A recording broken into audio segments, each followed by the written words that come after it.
Today's guest is C Rae Johnson. Yes.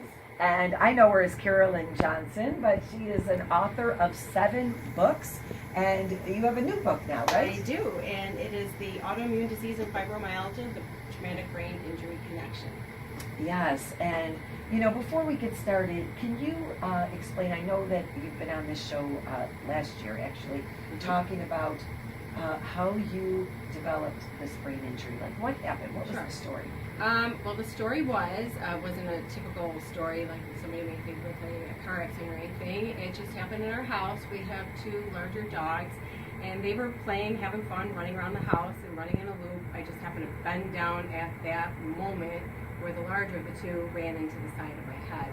So it affected several lobes. I had traumatic brain injury, and then it lingered, went into post-concussion syndrome, and I had almost like a second impact just from another slight bump on the head and just some certain exercises I was doing that increased intracranial pressure, so it brought my symptoms back full bore. And so I had a longer recovery period, but with the experience, God led me to write some books, so hopefully something in there could help somebody else going through it. There's so many people dealing with this. Yes, absolutely. And I'm sorry that you had to go through that, but praise God Yeah. that you are here live.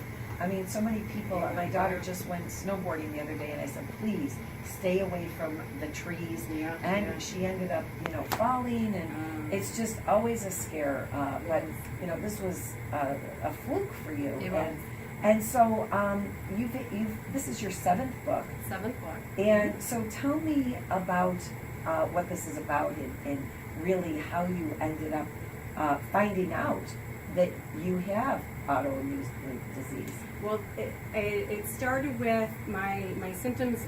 This happened over 4.5 years ago. It was May of 2014.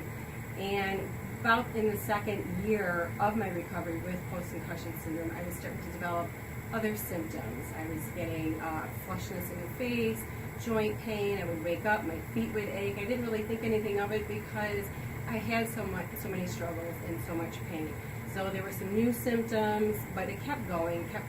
So I it finally prompted another doctor's appointment to run blood work, and then my levels were starting to come back that I had added inflammation within my body that suggested autoimmune disease. And then it kind of cascaded onto there, and since then I've been diagnosed with fibromyalgia, and started getting various symptoms pertaining to that. And so what types of symptoms are you getting with that? So with the fibromyalgia, I'm getting other types of pain. You have tender spots, tender points along your body that hurt, certain nerve pain, muscle aches, muscle spasms, Raynaud's, I've had that. So, and the pain intensity is different because the way the nerve fibers relate in your body and the way your brain picks up the pain signals, because you've had the initial brain injury, the traumatic brain injury, which is an inflammatory process. You already have that going on. And this inflammation cascades through the body when you have a disconnect. And if you have damage in the brain, like say with the hypothalamus and the pituitary gland, you don't have the correct amount of neurotransmitters and hormones being produced and how they relate to the endocrine system and the adrenal glands. Everything. And you can go into adrenal fatigue, which I did. It raised my prolactin levels super high, my estrogen levels, which can bring about autoimmune disease. And just because of the way the nerves are damaged in the nervous system, when you have an excessive